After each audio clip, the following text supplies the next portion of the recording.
बेटा कुतुबुद्दीन जाओ पानी लेके आओ। कहा नहीं हजरत हम नहीं जाएंगे हजरत, सिपाही ने चिट्ठी दे दिया है, कहा के पानी छूना नहीं, टच मत करना, हाथ मत लगाना। मेरे ख्वाजा फरमाते बेटा तुमको छूना नहीं है, हाथ नहीं लगाना बेटा, टच मत करना, कटोरा लेके जाना, आना सागर के मुंडेर में जाके खड़ा होना किनारे, आना सागर से कहना ए पानी घमंड मत कर, ए आना सागर तकब्बुर मत कर, अरे राजा ने मना किया है, ए पानी सुन ले, पृथ्वी राजा ने तुझे छूना मना किया है और मेरे ख्वाजा ने तुम्हें बुलाया। इतना सुनना था पूरा आना सागर का पानी समेट के कटोरे में। जो ही पानी सूखा 32,000 पापी उस दिन पाप से मुक्ति होने आया था। पानी सूख गया, माथा पड़ के रोने लगा, अब क्या होगा, अब क्या होगा, कहाँ नहाएंगे, स्नान कहाँ करें, मुक्ति कैसे मिली, शुद्ध कैसे होंगे, सब रोने लगे। दौड़े दौड़े दौड़े दौड़े सिपाही पहुंचा, कहा राजा जी अनर्थ हो गया, गजब हो गया। कहा हुआ क्या, कहा आपने एक बाबा पे पानी बंद किया था ना। कहा हुआ क्या, कहा आपने एक बाबा पे पानी बंद किया था, बाबा ने सब पर बंद। कहा क्या हुआ, कहा पानी सूख गया, 32,000 लोग आके स्नान के लिए तड़प रहा है, माथा पकड़ के रो रहा है। अभी तक मंदिर में घंटी घंटा नहीं बजा। रामदेव प्रसाद जो वहां के महंत पुजारी है, बार बार तुमड़ी तमला लेके बाहर अंदर हो रहे हैं, अभी तक दर्शन कोई नहीं किया है, अभी तक शंख नहीं बजा है। ए राजा कुछ तो कीजिए। पृथ्वीराज ने समझ किया कि ये कोई रूह वाला कमाल नहीं, ये रूहानियत वाला कमाल। सुबह घोड़े पे चढ़ा, पृथ्वीराज चौहान आए, जूता उतारा, ख्वाजा के कदमों में घुटनों के बोल बैठ गए। कहा बाबा गलती हो गई, बाबा गलती हो गई, बाबा माफ कीजिए, पहचान नहीं पाए बाबा, पानी लौटा दीजिए बाबा, सब लोग स्नान करेंगे बाबा, छोटे छोटे बच्चे पानी नहीं पिए हैं बाबा, जानवर भी यहीं से पीते हैं। 10-11 बजने लगा बाबा, अभी तक घंटी घंटा नहीं बजा, हम लोग के जो देवी देवता है वो प्रसन्न होने के बजाय क्रोध प्रकट करेंगे, हम लोग भस्म हो जाएंगे बाबा, कुछ तो कर्म कीजिए। मेरे ख्वाजा मुस्कुराए, कहा बेटा कुतुबुद्दीन हम लोग जुल्म करने वालों में नहीं बेटा, हम रहमत वाले आका की उम्मती हैं, जिन आका प्यारे आका जनाबे मोहम्मद रसूलुल्लाह पर मक्के में कूड़ा करकट फेंका करते थे, आका बदले में दुआएं दिया करते। ए बेटा हम रहम करने वाले में से हैं, हम जुल्म करने वालों में नहीं। कहा बाबा तब क्या करेंगे, कहा नहीं मानेगा। राजा आके घुटना में बैठ गया, छोड़ो पानी लेके लौटा दो।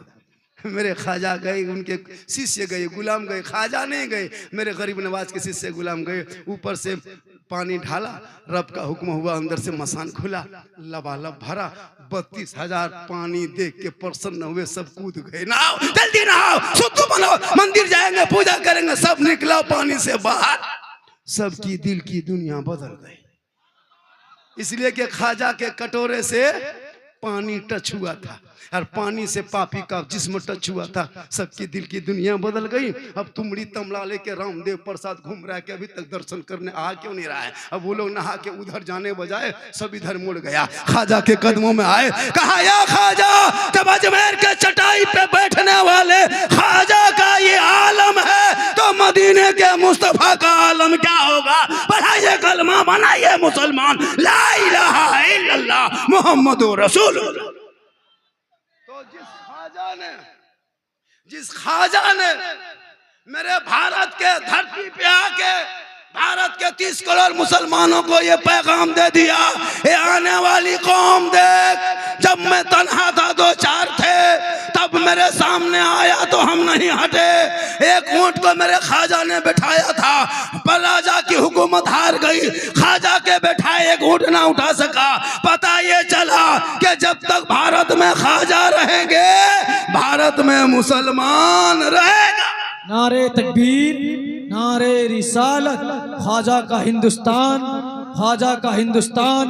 हिंदुस्तान का सुन्नी मुसलमान। इसलिए नारे तूने तकबीर, पढ़ना छोड़ा है।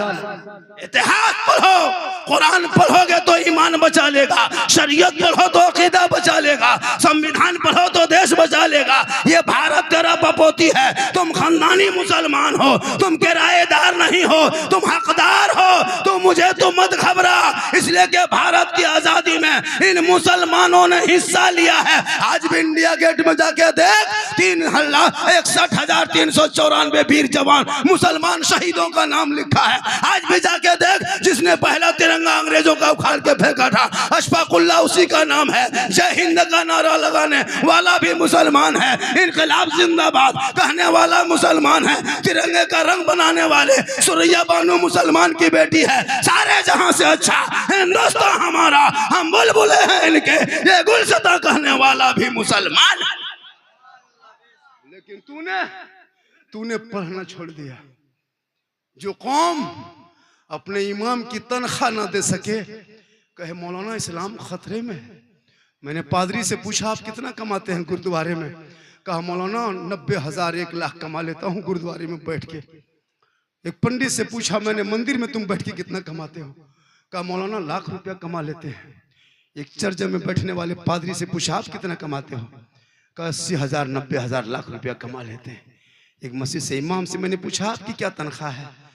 8,000 8,500 तनख्वाह इतनी।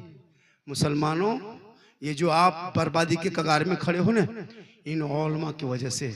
अगर ये औलमा जब तक खुश नहीं होंगे तुम जिंदगी भर कमाओगे। औलमा को खुश करो, जब औलमा खुश हो जाएंगे आप कामयाब हो जाओगे। पूरा मजमा कहे सुभान अल्लाह। और मेरी माँ बहने, तू फातिमा नहीं बन सकती, कोशिश कर कनीज़े फातिमा बने, ताकि नस्लों में जो बेटा पैदा होगा वो गुलाम हुसैन होगा, और जो बेटी पैदा होगी वो कनीज़े फातिमा पैदा। आज क्यों सोशल मीडिया में पढ़ के तुम रोते हो? नहीं रोते? बेटी का नाम सलमा खातून, शोहर का नाम संतोष कुमार, बेटी का नाम कनीज फातिमा, शोहर का नाम जितेंद्र, बेटी का नाम नरगिस है, शोहर का नाम धर्मेंद्र है। उस वक्त सोशल मीडिया देख के बड़ी अफसोस लगता है, हमारी कौम की बेटी कहां पहुंच गई। मुसलमानों कब तक, पूर्णिया के मुसलमानों, जलसे में आने वालों, आपके घर में कुरान है, कुरान शरीफ है कि नहीं? आपने कभी अपनी बहू को, बेटी को पढ़ते हुए देखे? कभी देखे? सप्ताह में 2 महीना 3 महीना में कभी कभी कोई भूल से पढ़ ले, अलग बात। कुरान शरीफ सब लाती है। जितनी बहुएं आएगी शादी होके, और जब गाड़ी से उतरेगी, अरे बाप, ऐसे कुरान शरीफ उतरेगी, लगता अजमेर से डायरेक्ट यहीं उतर रही है। और ला करके सबको दिखाएगी, पूरा मोहल्ला देख लिया, फलना बहू पढ़ल है, सब देख लिया। अलमारी में कुरान शरीफ सेट नहीं पढ़ती, अलमारी में छुपा दी। मोबाइल हाथ में, एलसीडी सामने, रिमोट पास में, नहीं पढ़ती। 3-3 महीना मोबाइल का कवर बदलेगी, यही बीवी दे देती ईश्वर को। जा रहे हैं बाजार वाला, हाँ मोबाइल का कवर पुराना हो गया है, बदल के ला दीजिए। नहीं, लेकिन कोई बीवी आज तक बोली है? इतने लोग बैठे खड़े होकर बोलना हाँ मौलाना मेरी बीवी ने कही है, किसी की बीवी ने कही है कि 2-1 मीटर कपड़ा लेते हैं ना, कुरान शरीफ का जुज़दान जो है, उसका जो गिलाफ है, उसका जो कपड़ा खोल है वो बदलेंगे। किसी की बीवी कही कि नहीं कही? चूंकि कुरान शरीफ पढ़ेगी तब न पुराना होगा, कुछ होगा, उसको बांध करके समेट के छुपा दी। एक बहू को पूछे, हाँ बहू आप लोग कुरान शरीफ लाते हैं तो पढ़ते काहे नहीं? बोल पढ़ेंगे झारखंडी बाबा, जब मेरी सास मरेगी तब पढ़ेंगे। अब उसकी सास मरेगी तब पढ़ेगी। अभी इत्तेफाक से 6 महीना, साल भर, 2 साल में अगर सास खुदा न कहीं इंतकाल हो गई, अब कुरान शरीफ अगर निकालती है कभी जिंदगी में, कुरान शरीफ अगर निकालेगी भी तो कभी पढ़ी तो नहीं है, आदत तो नहीं है, सप्ताह में नहीं पढ़ी, महीना में नहीं पढ़ी, 2 महीना में नहीं पढ़ी, अब 9 महीना 7 महीना 1.5 साल में कुरान शरीफ निकाल रही है, और खाली निकाल के देखेगी, और देख करके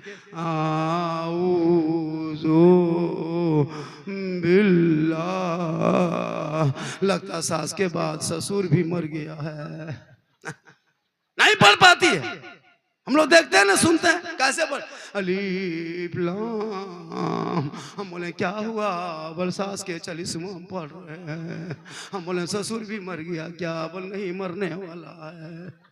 बोला मुसलमानों, कल नबी की बेटी फातिमा रात रात भर कुरान पढ़े, अली बाहर हो फातिमा अंदर हो, मौला अली तिजारत में, नबी की बेटी इबादत में, जब तक अली बाहर से घर ना आए फातिमा जहरा खाना ना खाए। रात रात भर कुरान पढ़ पढ़ के फातिमा शोहर का इंतजार करती थी। रब ने ऐसा बेटा फातिमा के कोख में दिया, जो बेटा मैदान करबला पहुंचा, चारों तरफ से पानी बंद कर दिया। जब घोड़े पे चढ़ा तो दीन बचाया, आगे बढ़ा तो ईमान बचाया, तलवार उठाया तो कुरान बचाया, मैदान में कूदा तो शरीयत बचाया, अपने आप को लुटा दिया तो नाना का गिरता हुआ झंडा बचा लिया।